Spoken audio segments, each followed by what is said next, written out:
Batman Beyond was a classic TV series that saw an old Bruce Wayne pass the mantle of Batman to the teenage Terry McGinnis. And this video is going to go over how this came about and the origin of the new Batman. Terry's origin begins with an aging Bruce Wayne who has constructed the Batman Beyond Batsuit in order to help him continue being Batman in an aging body. Now, the suit enhances the strength of the person who wears it around 10 to 1, and has a host of new gadgets to help give him an edge over criminals. But sadly, no technology can stop old age, and while on a mission to rescue an abducted girl, Batman's heart gives out, and the bad guys beat the hell out of him, forcing Bruce Wayne to use a handgun in order to escape. And using a handgun is the last straw. Batman hates handguns as he can only see them as the weapon that killed his parents, and using guns to fight crime is going too far as he's concerned. And so he retires and Batman disappears from Gotham. Many years pass, and in the Gotham of the future, many things have changed, such as the Joker disappearing, and a gang of thugs who call themselves the Jokers appearing, wearing Joker-inspired outfits and causing general havoc. They're basically just a gang who've adopted the Joker persona to try and instill fear in others. And one gang of Jokers harasses a teenager named Terry McGinnis. And after a brief fight, Terry runs from them and they chase after him, eventually catching up with him outside of Wayne Manor. And Bruce Wayne comes out of his house to get rid of them all, leading to a team-up of Terry McGinnis and Old Man Bruce Wayne. They of course win the fight, but it does take a lot out of Bruce Wayne, and so McGinnis helps him inside to get his medicine for his heart. And while McGinnis is inside, he sees a trapped bat stuck inside a clock, and he decides to help the bat because, well, you see an animal in distress, you want to help out. But in doing so, he stumbles upon the Batcave, and he realises that Bruce Wayne is Batman, or rather was Batman. At this point, Wayne wakes up and chases McGinnis out of the manor, and McGinnis goes home only to discover that the Joker gang has come to his home while he was away and murdered his father. After the funeral, McGinnis moves in with his mother, and while getting rid of his father's stuff, he stumbles upon a disc. He then takes it to Bruce Wayne, as it has information that Derek Powers, his father's boss, is selling chemical weapons on the black market. Now, Bruce Wayne's days as a hero are over, so he tells Terry McGinnis to take the disc to Commissioner Barbara Gordon, who was of course once Batgirl, but has now retired from the Bat family and followed in her father's footsteps, and become the head of the Gotham Police Department.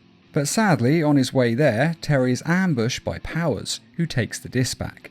And so McGinnis figures if Bruce Wayne won't be Batman, he will. So he breaks into the Batcave and steals the Batsuit. Now, Bruce Wayne is not happy about this. In fact, he uses the safety switch on the Batsuit to paralyse McGinnis, just as he is in the fight with some guards. But since these guards aren't going to stop beating him until he's dead, Bruce Wayne has no choice but to switch off the safety switch and let the Batsuit move once again. And since McGinnis is getting justice for his dead father, which of course is something Bruce Wayne can 100% relate to, he allows McGinnis to use the Batsuit this once in order to stop Powers. And so Batman does some investigating and identifies the man Powers sent to kill his father, a man named Mr. Fix. And the two of them end up having a one-on-one fight which ends with Mr. Fix dying, thus giving Batman revenge for the death of his father. He also stops the sale of these deadly weapons and exposes Derek Powers to the deadly toxins that he was selling, a kind of karmic justice.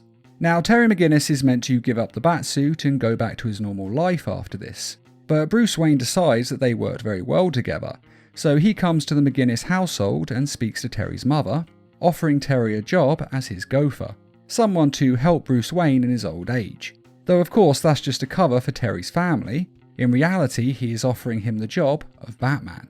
And who can turn down an offer like that? And so Terry McGinnis is Batman, or rather Batman Beyond. And that is the end of his origin. Well, almost. You see, after the show Batman Beyond has ended, there was an episode of Justice League Unlimited entitled Epilogue, where we learned the truth about who Terry McGinnis' father really was.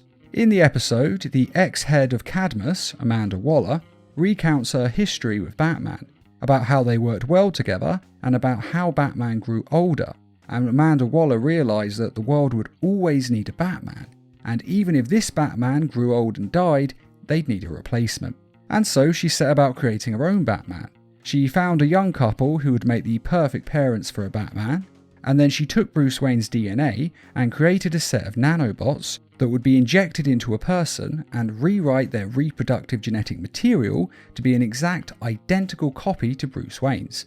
Basically, she made some really small robots that would turn anyone's sperm into an exact copy of Batman's sperm, meaning that Terry McGinnis' genetic father is actually Bruce Wayne, or at least a copy of Bruce Wayne's sperm. Now, after Terry's father had been injected, and the child had been produced, Terry, and Terry had grown into a child, the plan was to kill his parents in front of him, just as Bruce Wayne's parents were killed.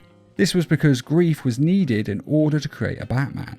But fortunately, her assassin got cold feet and decided not to kill them, because killing someone's parents in order to turn them into Batman is something that Batman would never allow. Basically, violating the Batman code in order to create a Batman was just too messed up. And Waller agreed with this, and so she gave up on the operation. But of course, Terry's father was later murdered, and this led to him becoming Batman anyway. So it all kind of worked out. But when you go over Batman Beyond's origin, this episode has to be mentioned. It's not strictly speaking part of it, but it does need to be mentioned. And that is his complete origin. Now, I might go over some of the villains' origins from Batman Beyond as well, so let me know in the comments if you'd be interested in me making these. And I'd just like to quickly remind everyone that we have some merchandise available on our store, and to say thanks to all of you who have donated to the Needle Mouse Productions page on Patreon. And as always, thanks for watching, and feel free to subscribe, share, like, and comment.